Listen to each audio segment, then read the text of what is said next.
आप देख रहे हैं न्यूज लीडर्स, सच है तो खबर है। पांचमल क्षेत्र के ग्रामीण अंचलों में लगातार पेयजल की समस्याओं को लेकर तस्वीर सामने आ रही है। आए दिनों पेयजल की समस्याओं पर लोगों को परेशान होता देखा जा रहा है। कहीं प्रशासन लापरवाह तो कहीं जनप्रतिनिधि बेखबर। इन हालातों को न्यूज लीडर्स लगातार शासन प्रशासन को इस समस्या से अवगत करा रहा है। अब इस दिशा में प्रशासन ने सक्रियता दिखाई। पांचमल आजीविका भवन में जिला पंचायत सीईओ काजल जावला ने पेयजल समस्याओं सहित अन्य विषयों पर समीक्षा बैठक कर अधिकारियों और कर्मचारियों को आवश्यक निर्देश दिए।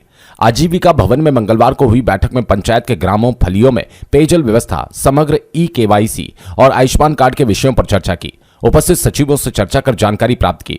जिन फलियों में आगामी समय में पेयजल की समस्या हो सकती है, उन फलियों को चिन्हित किया गया। टारगेट आने के बाद उन स्थानों पर व्यवस्था की जाएगी। इस दौरान जनपद पंचायत सीईओ विरल पटेल सहित उपयंत्री सचिव और कर्मचारीगण मौजूद रहे। अब देखना यह है कि इस समस्या से कैसे और कब निजात मिलेगी ग्रामीणों को। तब तक बने रहिए न्यूज लीडर्स के साथ।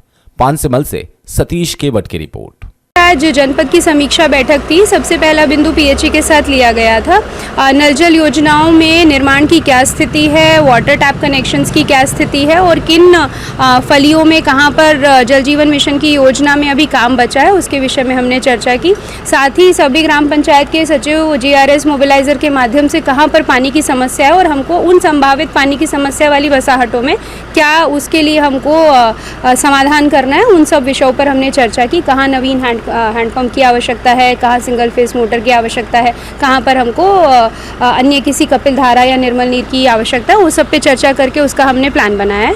उसके अलावा जो हमारे रूटीन वर्क के बिंदु होते हैं, जैसे समग्र KYC, आयुष्मान कार्ड की प्रगति इत्यादि, इन सभी विषयों पर हमने चर्चा की है। मैम, कितने स्थानों पर पाया गया कि यहाँ पर पानी की अति आवश्यकता है और क्या किया जाएगा? हमने सभी फलियों, सभी बसाहटों के विषय में चर्चा की है और सभी के लिए प्लान बना लिया है। तो जो भी ऐसे कुछ 2-4 फलियाँ ऐसे हैं जहाँ पर थोड़े समय में ज़्यादा समस्या आ सकती है, उसके लिए हमने पूरा चॉकआउट कर लिया है और जल्दी ही नवीन हैंडपंप और सिंगल फेज मोटर इत्यादि का जैसे हमको टारगेट प्राप्त होता है शासन से, तो उसको उसी के अनुरूप, लक्ष्य के अनुरूप हम काम कराएंगे।